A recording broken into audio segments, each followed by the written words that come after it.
occidentale, idée formulée par la première ministre italienne Giorgia Meloni, devrait nous permettre de définir clairement nos objectifs pour la souveraineté de l'Ukraine, les exigences que nous devons mettre sur la table, les garanties de sécurité à offrir à ce pays allié afin qu'il ne subisse plus jamais les assauts de l'agresseur russe. La deuxième boussole, à plus long terme, est de bâtir l'autonomie des nations d'Europe. Faire en sorte que personne d'autre que nous ne détermine nos intérêts et les conditions de notre sécurité. Si elle est capable de repenser une diplomatie libre et indépendante, la France peut redevenir la force d'entraînement du continent et l'interlocutrice évidente et naturelle de ce nouveau monde. Parce que la France est dotée d'une armée de métiers reconnue, d'une base industrielle d'exception, d'un siège permanent au Conseil de sécurité de l'ONU, de la dissuasion nucléaire et bien sûr parce qu'elle est l'héritière d'un pacte 20 fois séculaire entre la grandeur d'une nation et la liberté du monde. Madame von der Leyen, permettez-moi de vous dire que tous vos choix politiques se sont hélas fracassés sur le mur du réel.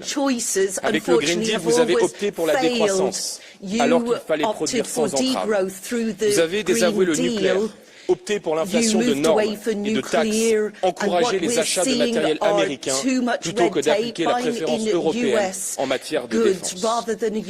Ce n'est qu'au prix de changements d'orientation profonds que l'Europe restera un acteur de l'histoire, dissuadera les menaces et imposera le respect aux empires.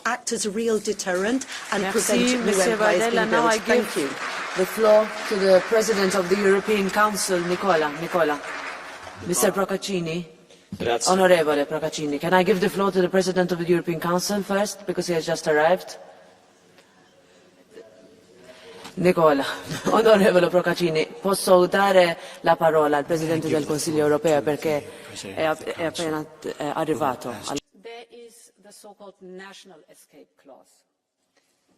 And let me start why it is crucial to mobilize national budgets.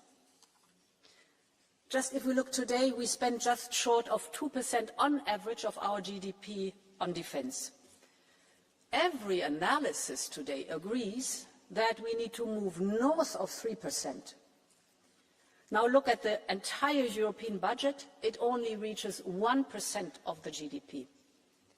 So it's obvious that the bulk of new investments can only come from member states.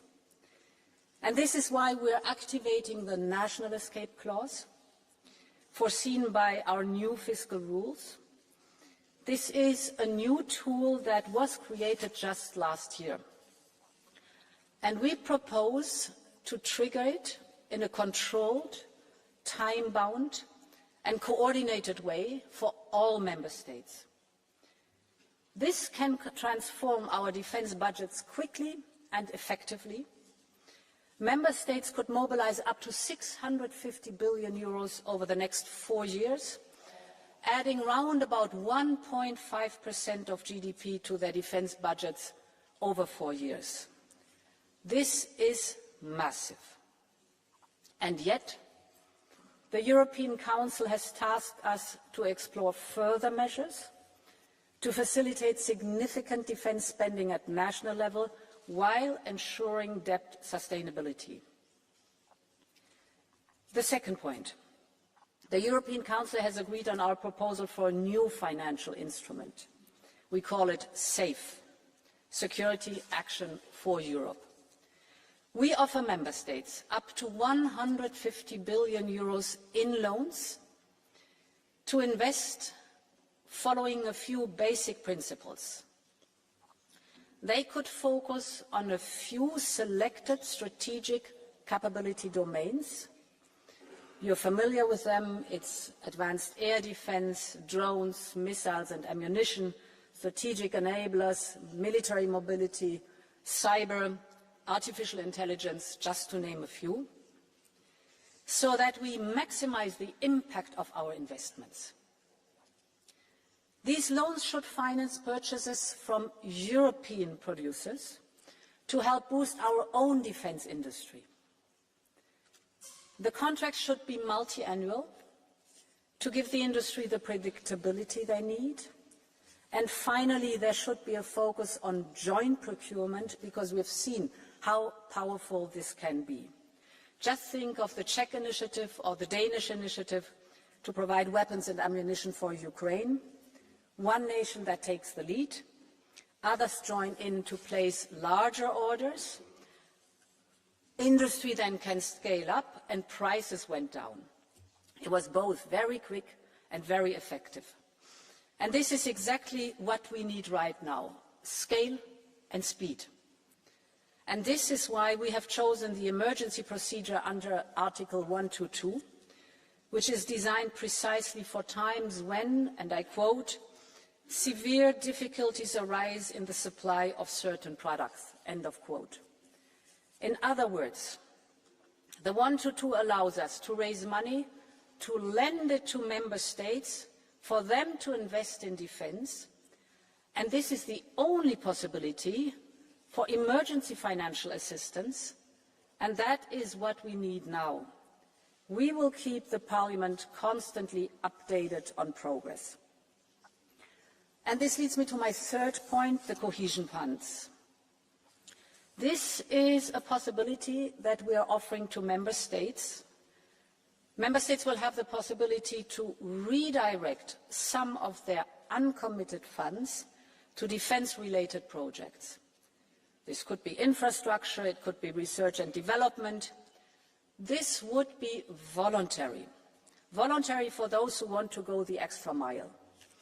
It will be up to Parliament and Council to decide on this additional option. And for the same reason, We Armed Europe also includes measures to mobilise private investment with the European Investment Bank and our upcoming Savings and Investment Union.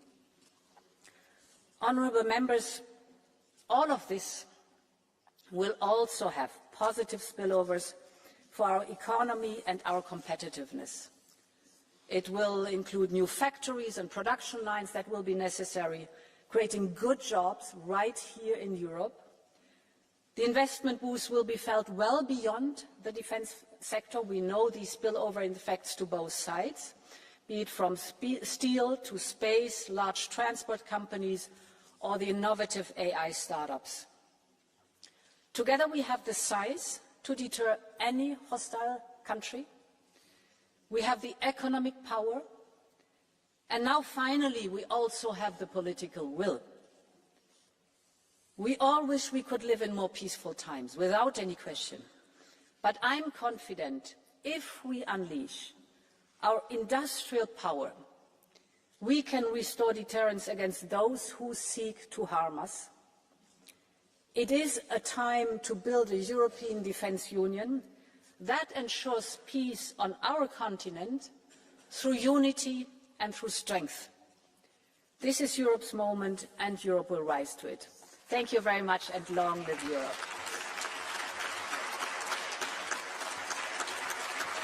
Thank you very much.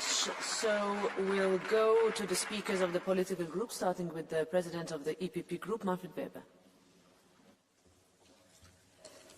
Madam President of the European Parliament, European Commission, Council representatives, dear colleagues, we as EPP, we know what we owe the Americans as Supreme Commander Eisenhower and American soldiers brought freedom and democracy back to Europe.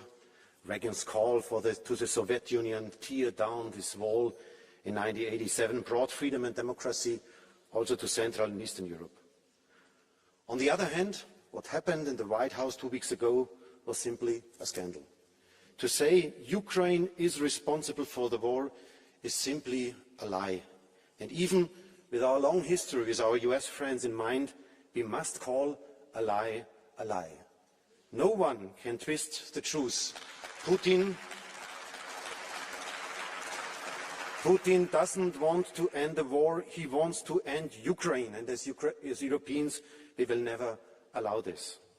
After the speech of Vice President Vance in Munich and what happened with the land for the decisions on competitiveness and on strategic European autonomy. We are all very much aware of the need to catch up when it comes to innovation, productivity and investment. Re-establishing European competitiveness should be the first amongst our priorities. This is an essential issue and will be one which will be addressed at the next European Council meeting. And I will come back to speak to you to tell you what was discussed. Senhoras deputadas e senhores deputados, hoje não é apenas o terceiro aniversário da Declaração de Versalhes. É também o 50º aniversário da primeira reunião do Conselho Europeu em março de 1975. E é também o meu 100º dia nestas funções. 100 dias em que se tornou claro que a Europa da defesa e a Europa da prosperidade partilhada são as prioridades deste mandato e são prioridades interdependentes. 100 dias em que se tornou claro que reforçar o papel da Europa no mundo é uma prioridade estratégica, porque o atual contexto nos impele a alargar a nossa rede de parceiros, uma rede que já é vasta, mas uma rede que tem tudo para poder crescer. Nos acordos de comércio, na cooperação para o desenvolvimento, na liderança das grandes causas globais, para o futuro, ao combate às alterações climáticas. Porque a União Europeia é um parceiro fiável, previsível e atrativo, e muitos países têm muita vontade de colaborar connosco a todos os níveis. Por último, 100 dias, num espírito de excelente cooperação interinstitucional. Thank you, Roberta. Dear Roberta.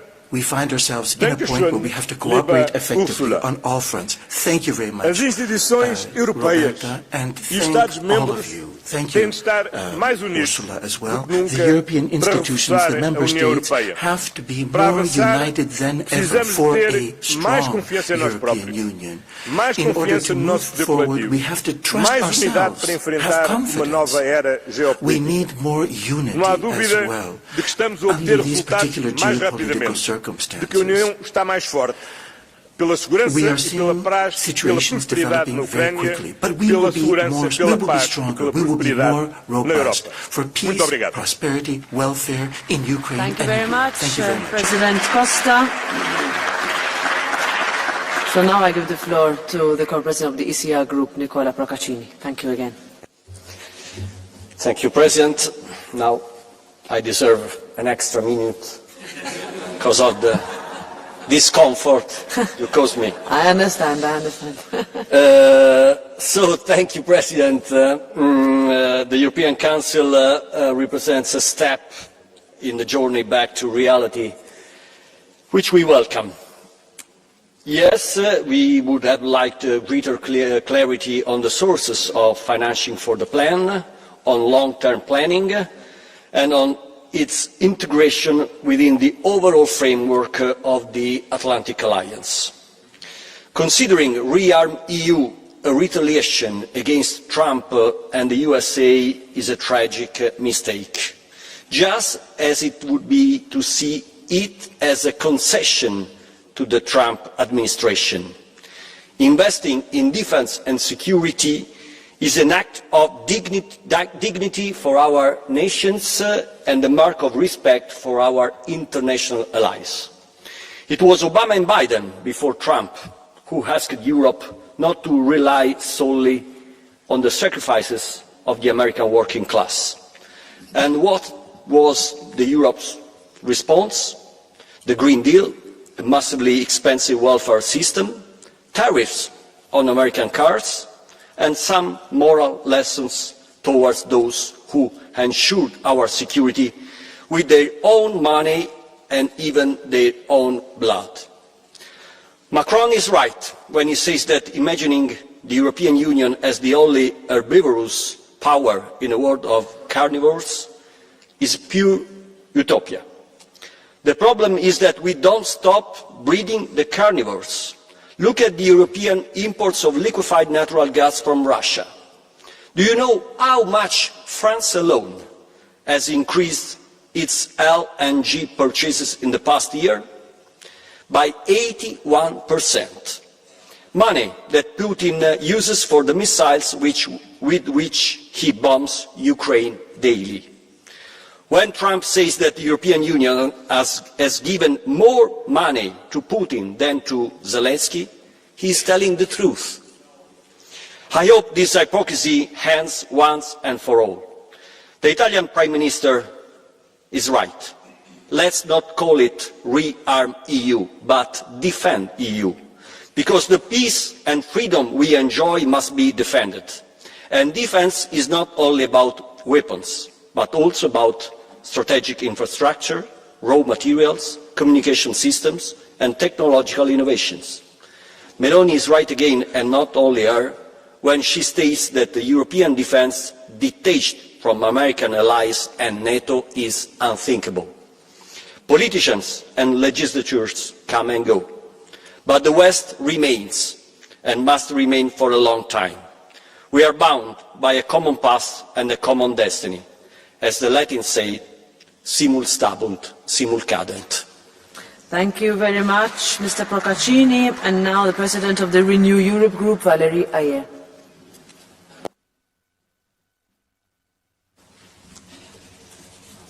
Madame la Présidente, merci. Monsieur le Président, Madame la Présidente, chers collègues, Monsieur le Ministre.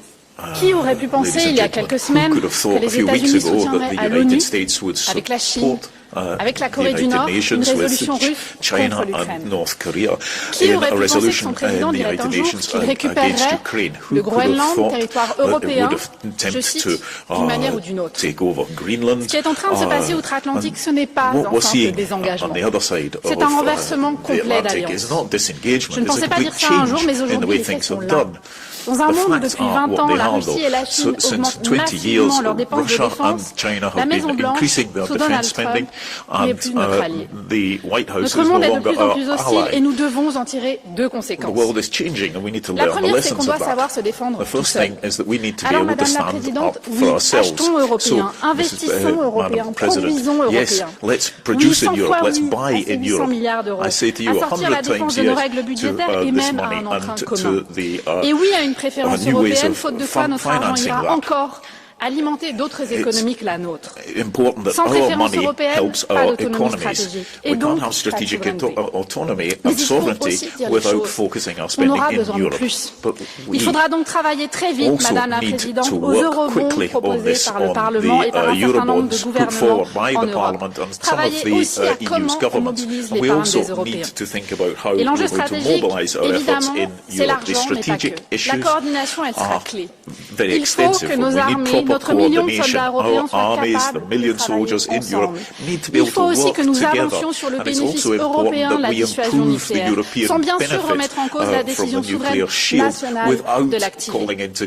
C'est à ces seules conditions que nous préserverons la paix pour nos concitoyens. Et l'urgence pour assurer notre sécurité, c'est aussi de continuer à soutenir l'Ukraine. Parce que la sécurité des Ukrainiens, c'est aussi notre sécurité. La décision de Donald Trump d'arrêter les livraisons d'armement et le partage de renseignements ne nous rappelle qu'une chose. Nous devons reprendre notre destin en main. Continuer à essayer de convaincre l'administration américaine qu'elle fait une erreur, évidemment. Mais pendant ce temps, accélérer notre aide à l'Ukraine et être force de proposition pour offrir des garanties de sécurité pour l'Ukraine et pour nous-mêmes. Et cela passe notamment par l'envoi de troupes européennes pour le maintien de la paix une fois un accord obtenu. Nous devons dissuader une fois pour toutes la menace russe. La deuxième conséquence à tirer, c'est que notre modèle démocratique est attaqué. À l'ouest par les ingérences russes, à l'est par les ingérences russes et à l'ouest par le camp Trump. Et par les alliés de cet international réactionnaire ici même dans cet hémicycle. Et Monsieur Procaccini, quand vous prétendez que les États-Unis ont donné davantage d'argent et davantage de soutien à l'Ukraine que l'Europe, c'est faux. Vous le savez parfaitement. Et vous reprenez en ce sens à la fois la propagande de Trump et la propagande du Kremlin. Nous sommes du côté de l'Ukraine. Nous avons été aux côtés de l'Ukraine depuis le début et nous continuerons jusqu'à l'obtention de la paix et la paix n'étant en aucun cas la capitulation. Madame la Présidente, le bouclier démocratique doit être une clé de voûte de ce mandat. Et votre proposition, nous l'attendons avec impatience, autant qu'avec exigence. Mais commençons aussi déjà par appliquer les lois qui existent déjà. Où en est la tête sur le DSA? Le principe fondamental du droit, c'est que quand on viole les règles, il y a sanctions. Et c'est votre responsabilité d'en assurer le respect. Chers collègues, l'Europe est une puissance stabilisatrice. Notre objectif, c'est la paix, l'ordre international, la promotion de la démocratie. Nous avons les atouts pour être une puissance politique et une puissance militaire. Le temps de s'assumer comme tel. Thank you very much. And now I give the floor to the co-president of the Green Group, Bas Eickhout.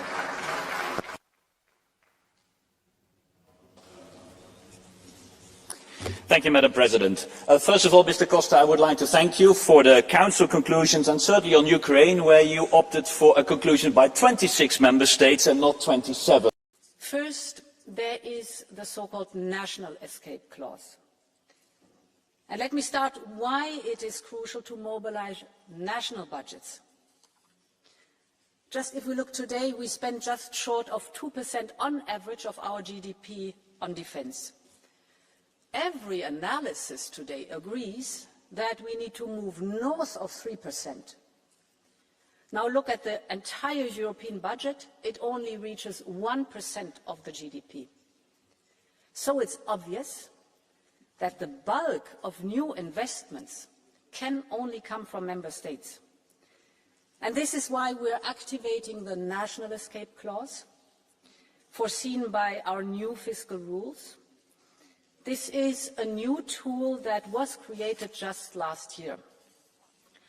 And we propose to trigger it in a controlled, time-bound and coordinated way for all member states.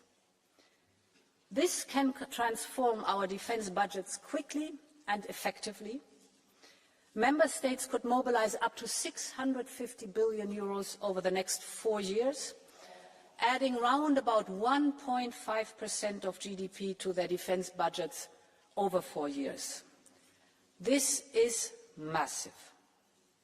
And yet, the European Council has tasked us to explore further measures to facilitate significant defense spending at national level while ensuring debt sustainability.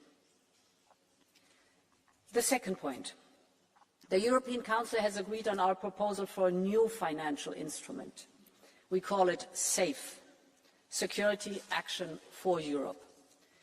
We offer member states up to 150 billion euros in loans to invest following a few basic principles. They could focus on a few selected strategic capability domains.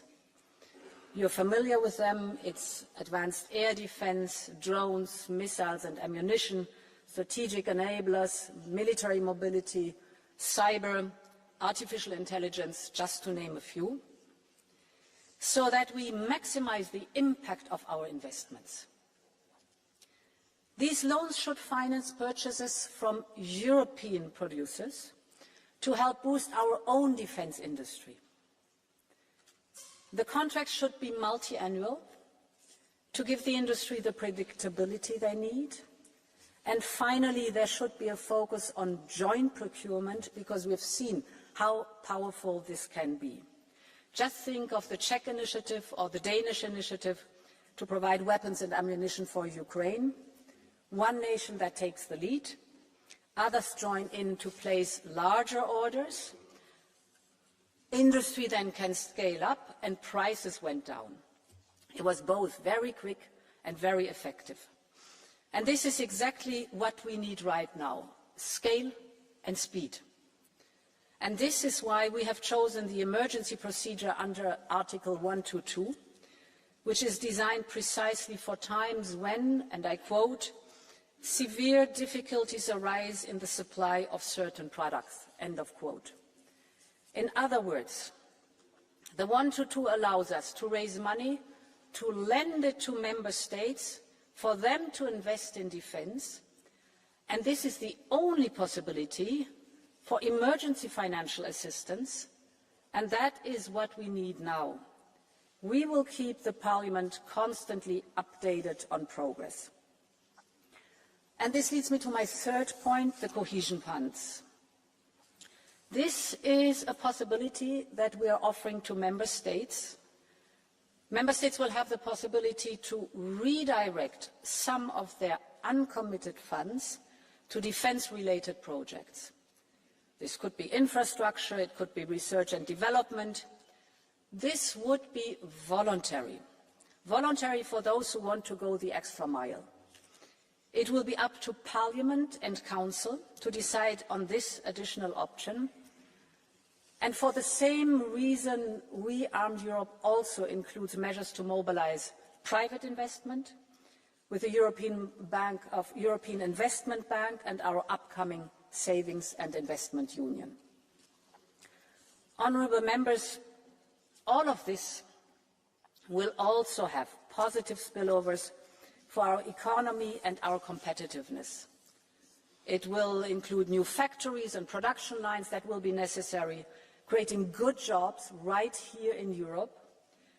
The investment boost will be felt well beyond the defence sector. We know these spillover effects to both sides, be it from steel to space, large transport companies, or the innovative AI startups. Together we have the size to deter any hostile country.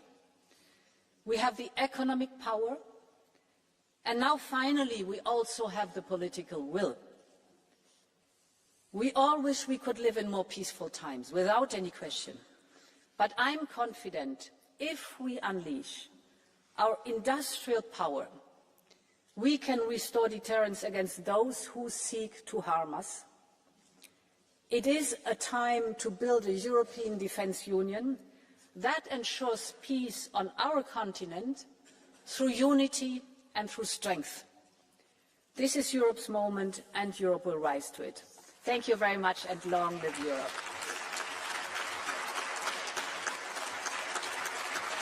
Thank you very much. So we'll go to the speakers of the political group, starting with the President of the EPP Group, Manfred Weber. Madam President of the European Parliament, European Commission, Council representatives, dear colleagues, we as EPP, we know what we owe the Americans as Supreme Commander Eisenhower and American soldiers brought freedom and democracy back to Europe. Reagan's call to the Soviet Union, tear down this wall in 1987, brought freedom and democracy also to Central and Eastern Europe. On the other hand, what happened in the White House 2 weeks ago was simply a scandal. To say Ukraine is responsible for the war is simply a lie. And even with our long history with our US friends in mind, we must call a lie a lie. No one can twist the truth. Putin doesn't want to end the war, he wants to end Ukraine, and as Europeans we will never allow this. After the speech of Vice President Vance in Munich and what happened with Zelensky in the Oval Office, one reality is clear, dear friends, we are alone. The world is in turmoil. Europe has to wake up. We have to become responsible for ourselves. Our security is not in the hand of Washington or Moscow, it must be in our hands. Since 1952, Madam President, Commission President referred to this, more than 70 years ago, we had the first idea of building up a defence union. I have to say, we wasted a lot of time in the last 70 years for discussing it, endlessly. Last Thursday, putting 800 billion euros on the table to build up a European defence was an important step, showing that Europe finally takes its defence into its own hands. Money is in this regard a precondition, but is only the starting point of doing so. We need to go further. The first point, we would save a lot of taxpayers' money if we act together. We have 17 tank models in the European Union, the Americans only have one. We need standardisation, we need an obligatory common procurement, and we need to build up a true European market for defence goods, with also further mergers in the industry side. This is not yet fully foreseen in the plan of Thursday. Secondly, we need joint European projects like a missile or drones defence system, especially in the east side of Europe. A cyber defence brigade, where everybody understands that cyber is not anymore a national issue. A satellite surveillance system, where we are not anymore depending on US data, and every European citizen would immediately understand it's better to do these kind of investments together. I would love to see then parts of the troops with the European flags on their uniform. This is not yet foreseen in the plans of last Thursday. And Europe has to answer the offer of France to define the French nuclear shield as a kind of a European shield. This is not yet part of the plan of last Thursday. And imagine for a second Trump finally would invite Europe to go to the negotiation table, to Saudi Arabia. Who would represent then Europe? Commission President, question mark, Council President, High Representative, Merz, Macron, who would speak on behalf of Europe? And on which base he or she could then speak and act? Unanimity as a precondition for having a voice, then in Saudi Arabia, dear colleagues, that shows clearly we are ridiculous. We are not up to the task in this moment of time to give a proper answer. Kissinger said years ago, decades ago, whom shall I call when I want to speak with Europe? And let's be honest, he didn't give a proper answer on this until now. Europe stands at a self-defining moment. I think we should once in the future elect the President of the European Union directly by the citizens of Europe. Is this naive? Is this a dream? I think without dreamer, as Adenauer, De Gasperi, Schuman, Václav Havel and Wałęsa, no one of us would sit today in this chamber of the European Parliament.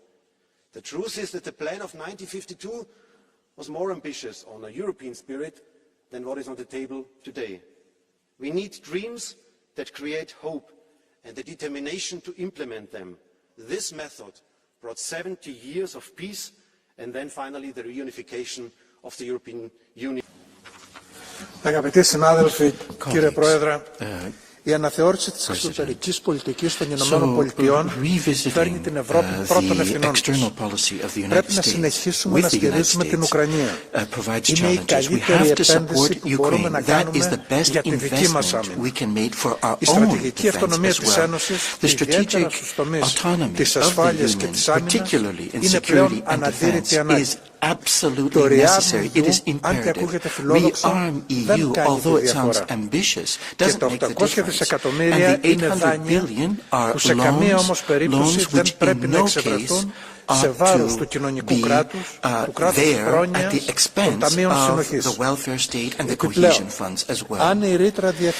If the exit clause is not implemented with strict rules in order for us to be able to meet the strategic needs of the Union, we may create more problems than those problems which we're trying to solve. Europe has to support, it has to defend its borders, its citizens, has to defend them from all threats from third countries, whether those countries be countries in the Baltic region or Eastern Europe, or countries in the Eastern Mediterranean like Greece and Cyprus. Thank you very much. Dankeschön. Nächster Redner ist der Kollege Deutsch. Thank you very much. Our next speaker is colleague Deutsch.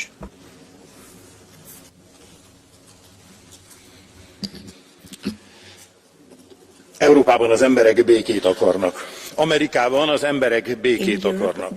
Az USA patrióta vezetése ezért elkötelezetten békepárt. Az európai vezetők viszont továbbra is a háborút akarják folytatni. Ez több mint bűn, ez hiba. Brüsszel eddigi Ukrajna stratégiája megbukott. Az európai vezetők háborús úszítása, a hangzatos szónoklatuk a szankciós politika biztos sikeréről, az orosz agresszor katonai térdre kényszerítéséről eddig már 134 milliárd euró elköltését jelentették a háborúra. És mindez csak gazdasági bajokat, pusztítást és szenvedést hozott. A háború pártiak ráadásul még fordítva is ülnek a döglött lovon. Donald Trump világosan megmondta, Amerika kiszáll a háborúból és békét fog teremteni. Pont. Tehát amikor már az amerikaiaknak sem kell a proxy háborújuk, akkor ezt a levetett amerikai háborús hacikát akarják a háborúpárti vezetők Európára kényszeríteni. Az eddig elköltött eurómilliárdok után már bármennyi pénzzel finanszírozni akarják az ukrajnai öldöklést. Amerika helyett is, sőt, az amerikai béketörekvéseket megakadályozandó is. Brüsszel vezetői ráadásul növelik a bajt, megfejellik azzal, hogy már Ukrajna gyorsított uniós csatlakozását mondrázzák, ami egyenesen összedönteni az európai gazdaságot. Ezt a háborút le kell zárni, és lezárni csak tárgyalásokkal lehet. Thank you. Our next speaker is colleague Jaki. Thank you so much, President, ministers. There is no doubt who is the aggressor and who is victim. The aggressor is Russia and the victim is Ukraine. There is no doubt that no reset with Russia have never succeeded and never will. The only thing that can stop Russia is credible force. And the general direction of strengthening European arms capabilities is good. However, you will not escape from the fundamental questions. You are talking about the security of Europe. Great. I would like to ask you how the security of Europe is served by cancelling election in Romania and not allowing the candidate with 50% of support to run. How does allowing Tusk to destroy opposition, take away the all public money from the opposition party and imprison MEPs serve Europe's security? How do your migration policy and the migration pact served European security? And the key question is about, do you want Europe to defend itself from external threats or for Europeans to kill each other? Instead of integrating Europe in the face of threats, as usual, you choose your particular interest. Ukraine. If the Strait of Ukraine grew from the numbers of your empty words, the Ukrainian army now would be preparing to parade in Moscow. Do you want help? You have 300 billion euros of frozen Russian assets. Give them to Ukraine. That will be enough for 5 years of war. But you won't do it. You keep it because you want them to use to negotiate further resets with Russia. That is why you keep attacking America, provoking it to leave Europe. And you yourselves do not have those military capabilities. Your behavior will cause the EU countries that border with Russia to be great danger. President Zelensky found about this after the summit in London. He will not provide the army weapons with your slogans. And that's why we need to change it. Thank you very much. Our next speaker is colleague Kelleher. The EU is a beacon of hope for millions of people across the globe. It's why Ukrainians broke down in tears when they crossed into our union after Putin's immoral invasion of their country. And it's why migrants do everything to get here to live and raise their families. And that's why Putin and other tin-pot dictators despise us. We give people hope while they only give people fear. It's why it must be defended. I quote, "If something is worth building, it is worth defending." These are the words of Sean Lamass, former Irish Taoiseach and leader who submitted Ireland's application to join the European Economic Community. My country is militarily neutral. We won't join a military alliance. But that doesn't mean we don't take sides. We are on the side of freedom, democracy, multilateralism and a global order based on international law. Ireland is lucky. We are an island in the Atlantic surrounded by non-threatening nations. But I know my friends and colleagues along the eastern border of our union live in fear of the return of Russian imperialism. I see the worry in their eyes, I hear the pain in my friends' voices when they speak about living under Russian occupation before independence. That's why I will not stand in the way in terms of defending your homelands and your homes. And Europe must collectively defend itself. Our unity is our strength. This is a big change, and I know I will be castigated by the extremists at home on the left and on the right, but it is morally the right thing to do. Ireland will not join NATO, but I firmly believe we must ensure our fellow member states have the resources needed to defend their sovereignty and their values. We must have defence bonds. We must make it easier for the states to strengthen their militaries by relaxing Stability and Growth Pact rules. We must all work together on sharing intelligence and ensuring interoperability and defence systems and energy security. Ireland must use every possibility under our constitution to support our European friends, humanitarian aid, training, non-lethal weapons, support for demining initiatives, financial support and increasing our own military defence capabilities. I will say it again, if it is worth building, it is worth defending. There has never been a greater force for peace, prosperity and progress than the European Union, and we must defend it. Thank you, dear colleague Keller. There is a blue card. Colleague Keller, there is a blue card by colleague Grasulis. Do you want to accept that? Grasulis? On the right side of the panel. Are we in English or French? Yeah, please, go ahead. Gerbiamas pranešėjau, daug skambių žodžių, bet labai mažai darbų Ukrainos atžvilgiu iš valdančios daugumos ir iš Europos. Kodėl po šiai dienai Ukraina nepriimta į Europos Sąjungą? Kas Amerika kalta? Ar Rusija kalta? Kodėl jūs neišgirdot Zelenskio per tokį laikotarpį? Gal išgirsit ir priimsit? Could you please listen to him and accept Ukraine into the EU? Please, 30 seconds for response. Well, we have been very supportive of Ukraine's application to join the European Union. And that has happened over many, many years. In fact, in recent times, we have supported them financially, they've been supported militarily, and of course, you are promoting the propaganda from Russia and elsewhere, saying quite clearly that the European Union doesn't support. But if you look at it, and if you listen to President Zelensky himself, he says quite clearly and categorically that the European Union has been a friend to Ukraine and has supported them both financially, militarily, and in humanitarian assistance as well. Reject your points out of hand as they don't stack up with the evidence. Vielen Dank. Es wird Sie nicht überraschen, dass wir auch bei den Blue Cards ziemlich restriktiv sein müssen. Also wir werden mal sehen, wie es läuft, aber versuchen Sie sich möglichst auf eine zu beschränken. Ich glaube, mehr als eine pro Person können wir nicht zulassen. Es folgt nun der Kollege Stakis. Our next speaker is colleague Stakis. Wonderful, Madam President.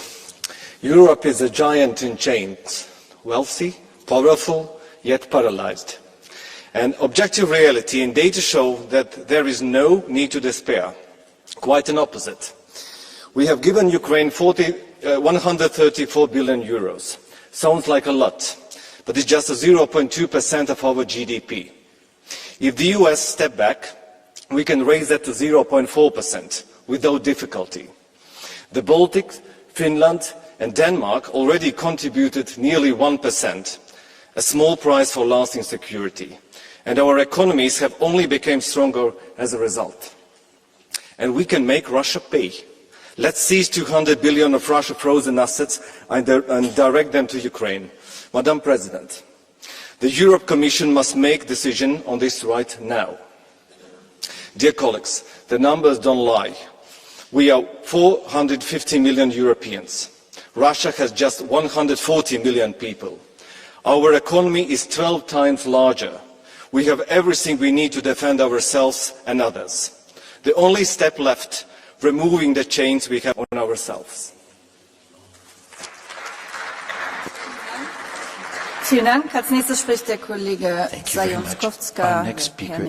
Die Kollegin Botenga, Entschuldigung. Excuse me, colleague Botenga is our next speaker. Please excuse Dank u, Frau Präsidentin. Collega's, 800 miljard euro. Niet om de salarissen of de pensioenen van de mensen te verhogen. Niet om alle Europeanen zonder wachtlijsten van gezondheidszorg te voorzien.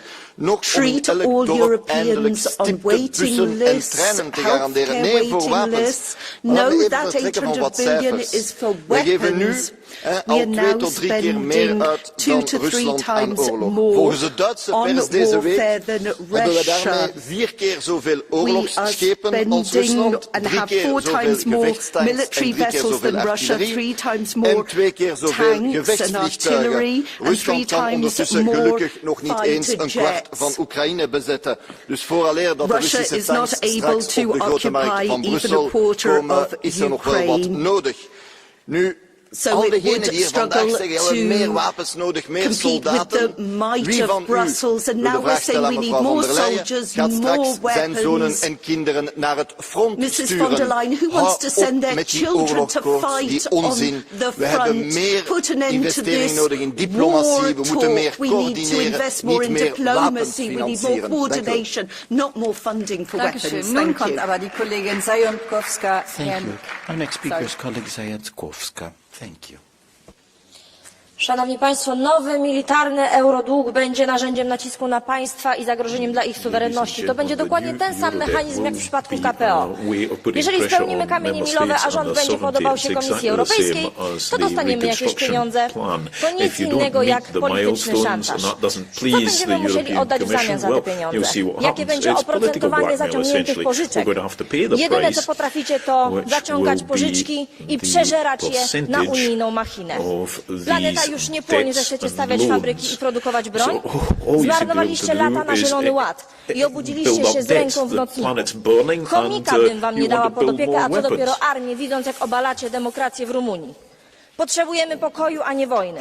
Bezpieczeństwo kraju i jego suwerenność zależy od jego potencjału militarnego, a nie wielkiej wspólnej unijnej armii. Ani skrawka więcej naszej suwerenności dla was. Za nasze pieniądze chcemy budować naszą potęgę militarną, a nie Ukrainę. Dziękuję.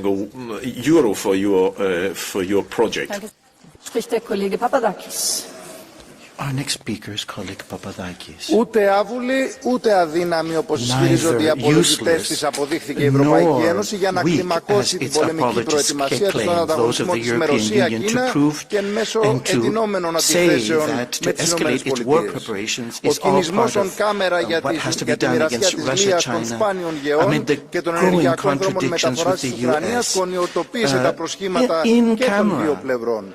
800 δις αύξηση με δάνεια εκατοντάδων δις και με εξαγγελίες για έξτρα ψηφιακούς φόρους και άγριες περικοπές στο λαό συνοδεύονται με επιδοτήσεις και διευκολύνσεις στις πολεμικές βιομηχανίες. Η δε ρήτρα διαφυγής από το Σύμφωνο Σταθερότητας δεν αναιρεί ότι οι λαοί στην Ευρωπαϊκή Ένωση καλούνται να αποπληρώσουν το βαρύ λογαριασμό σε αίμα, πολεμικούς προϋπολογισμούς, πρόσφυγες, επικίνδυνη εμπλοκή. Μόνη η ρήτρα διαφυγής για το λαό είναι πάλι για καμία εμπλοκή να μην πληρώσει ο ίδιος τα σφαγεία των υπεριαλιστών. Αυτοτέλεια για το λαό δεν είναι αυτή της Ευρωπαϊκής Ένωσης από τους ανταγωνιστές του. Οξυγόνο είναι η δική του, αυτοτελής πάλι για τα συμφέροντα και ανάγκες του ενάντια σε Ευρωπαϊκή Ένωση, κυβερνήσεις και κεφάλαιο.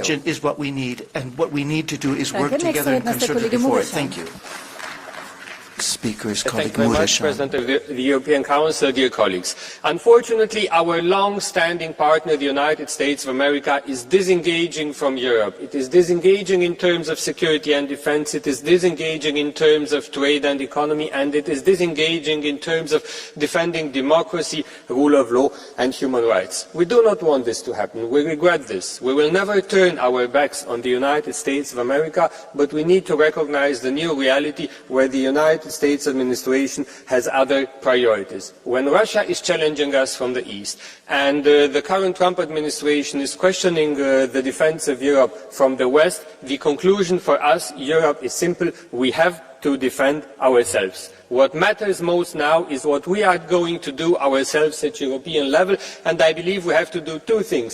Firstly, continuing to support Ukraine. Stopping military support to Ukraine is not a way to peace, it is a way to helping Russia. We should not do that. Keeping Ukraine safe means keeping Europe safe, firstly. Secondly, we have to invest in defense, and I believe the 150 billion euros common European project put forward by the European Commission is correct, but we have to do it right. When we spend European money, we have to support European projects. What projects we're going to finance matters a lot. We should use this European we should use this European fund to do projects which none of the member states can do alone, so that the citizens of Europe see the added value of Europe. We should do the common European air defense shield and other European projects, invest in European research, produce more, order more, in bigger quantities, in smaller unit price, same equipment for the militaries of all EU member states. Europe can do a lot to make sure that our militaries are well equipped with this European project. And of course, if European money is spent, the European Parliament has to be involved. Let me say in the end that investing in our defence means keeping Europe safe. If we are weak, we are a target. If we are strong, we are safe. Thank you very much. Vielen Dank, sehr geehrter Herr Kollege Gratsoulis. Ich hatte das eben angekündigt. Wir haben so viele Catch the Eyes, dass wir leider pro Person nur eine Blue Card nehmen können. Es tut mir wirklich leid. Nächster Redner ist der Kollege Mixer. Our next speaker is colleague Mixer. President, colleagues, a wise person once said that tactics is the art of using personnel and arms to win battles, whereas strategy is the art of using battles to win wars. Much has been said about how we need to rebuild European defence and security in a medium to long term, and I agree with most of it. Meanwhile, the decisive battle for Europe's future is playing out on the front lines in Ukraine. And needless to say, following the very dramatic reversal of course by our American allies, the outlook has changed to worse. So we need to step out and we need to fill the gap left by Americans, and we need to do it now. It's not a matter of months or years. It's a matter of hours, days, maximum weeks. If we fail in Ukraine, if Ukraine falls, then we will not merely be back to square one. We will be in a much, much darker place, starting to rebuild Europe's security from shambles. We must not let this happen. Schön, die Kollegin Brilka. Our next speaker is colleague Brilka. Pani Przewodnicząca, Panie Przewodniczący, Unia Europejska próbuje zaklinać rzeczywistość kolejnymi prawami i regulacjami, a tak naprawdę znajduje się w gigantycznym kryzysie przywództwa, kryzysie gospodarczym i kryzysie bezpieczeństwa. Takie są owoce Unii Europejskiej. Komisja Europejska wykorzystuje wojnę na Ukrainie i kryzys w relacjach z administracją amerykańską jako pretekst do przyspieszenia budowy europejskiego superpaństwa. Prawdziwą intencją Komisji Europejskiej nie jest udzielenie pomocy ogarniętym wojną Ukrainie czy rozwiązanie europejskiego problemu. Kolejne problemy to tylko pretekst do zawłaszczania kolejnych kompetencji przez Unię. Mieliśmy już propozycję zmiany unijnych traktatów, reformę procesu decyzyjnego, w tym likwidację prawa weta i po ostatnim posiedzeniu Rady Europejskiej dostajemy decyzję o kolejnym eurodługu, aby następnie właśnie z tymi środkami szantażować finansowo państwa narodowe, jak w przypadku krajowych planów odbudowy. Nie ma naszej zgody na przekazywanie nowych kompetencji Unii. Teraz Unia rzekomo chce się zajmować rozwojem przemysłu zbrojeniowego w Europie. Najlepszą pomocą, której może udzielić Europie ta Komisja i ta Izba, to powstrzymać się od jakiegokolwiek działania. Europie nie da się obronić ani rezolucjami, ani scentralizowaną władzą i biurokracją. Dzisiaj potrzeba nam jak nigdy dotąd silnych państw narodowych. To one mają działać. To one mają rozwijać swój przemysł militarny i budować narodową armię. Samodzielnie decydować, czego im potrzeba i w jakich ilościach, a nie anonimowy urzędnik z Brukseli. Dziękuję.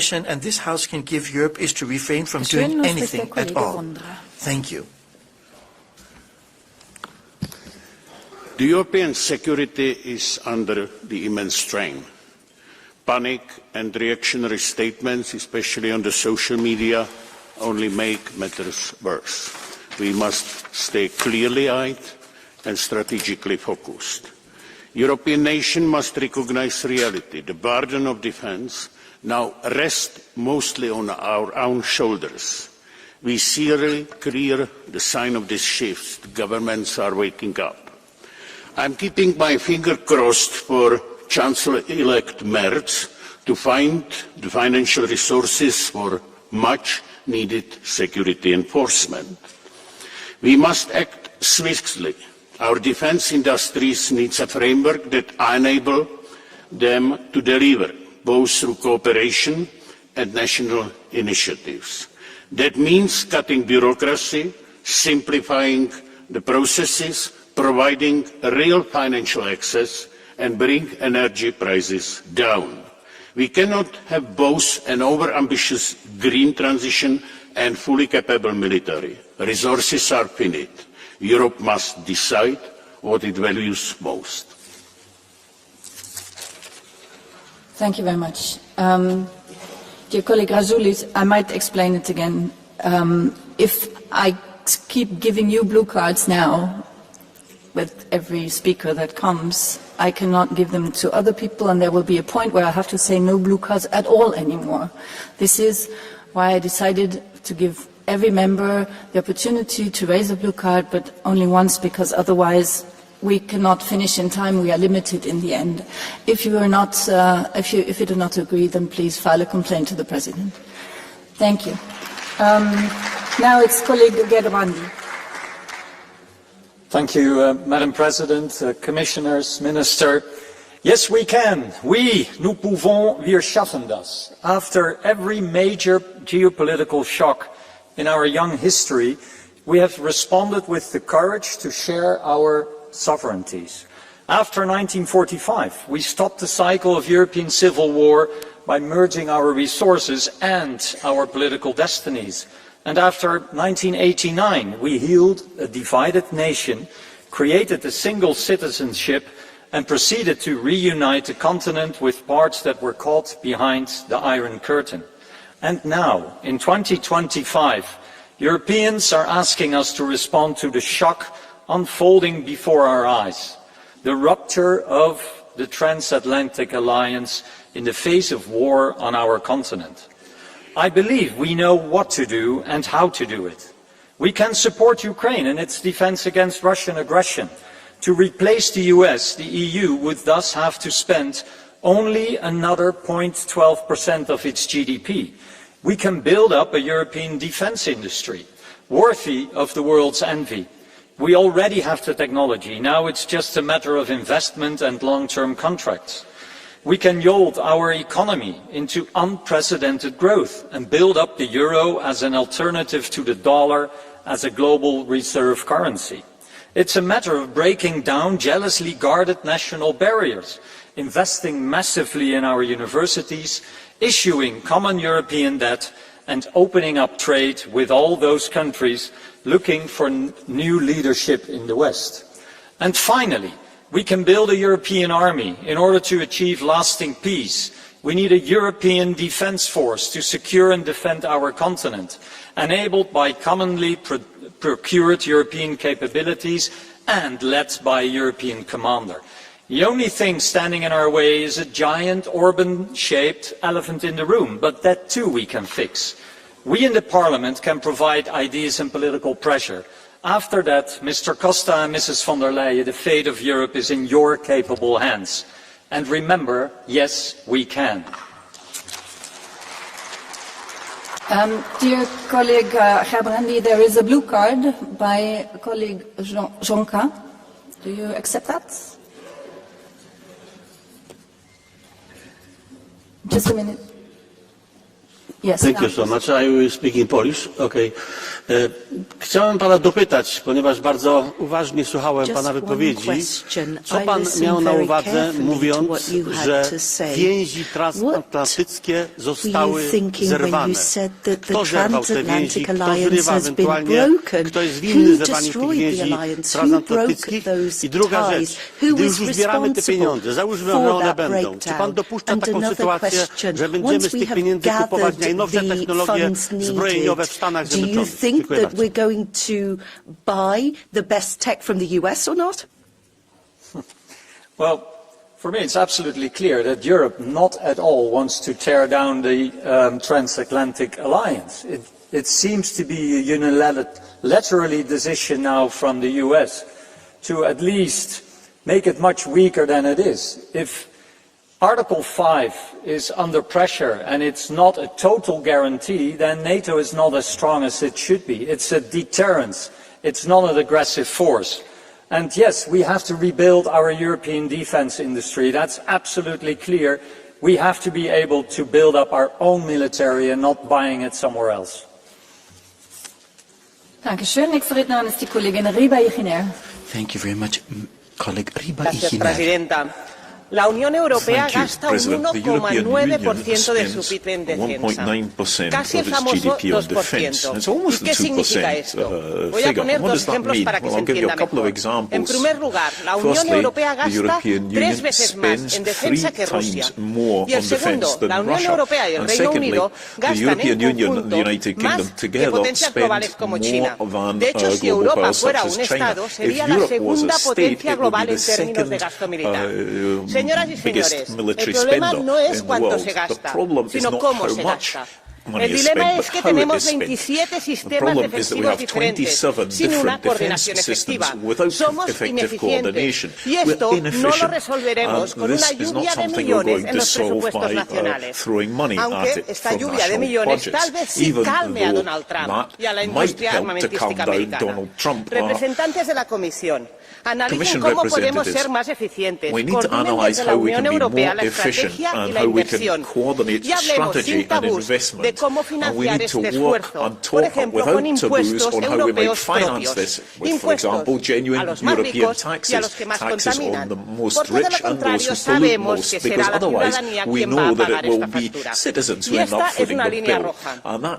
No podemos permitir que los presupuestos estatales o de la Unión Europea vean reducidas las partidas sociales y climáticas, porque hace 15 años la Unión Europea se recortaron derechos sociales en nombre de la austeridad. On social rights 15 years ago because we needed to. We're not going to do it now for war. Mr. Della Valle. Presidente, oggi tutto il Movimento 5 Stelle è qui a Strasburgo con il suo leader e i suoi eletti nazionali ed europei. Le portiamo la voce del popolo, che è stanco di questa guerra senza fine e vuole solo pace e prosperità. Il vostro piano di riarmo è una dichiarazione di guerra, non si sa a chi o a cosa, ma è un attacco ai cittadini europei perché sposta miliardi di euro dal sociale alle armi, dalla sanità alla militarizzazione. Noi crediamo che sia indegno spendere 800 miliardi per il settore militare, mentre le imprese fanno bancarotta, le famiglie non riescono a pagare le bollette e i giovani non fanno figli perché non hanno i soldi per crescere. Invece voi preferite compiacere le lobby delle armi. Oggi gli stessi leader che da 3 anni a questa parte hanno sbagliato tutto, puntando sulla sconfitta militare della Russia e boicottando ogni iniziativa di pace come quella in Turchia, ci dicono che dobbiamo continuare ad armarci, seguendo la follia bellicista. Volete la terza guerra mondiale per nascondere i vostri fallimenti, ma noi ve lo impediremo. Non un euro per le armi. Le armi non sono la soluzione, ma l'ostacolo al raggiungimento della pace.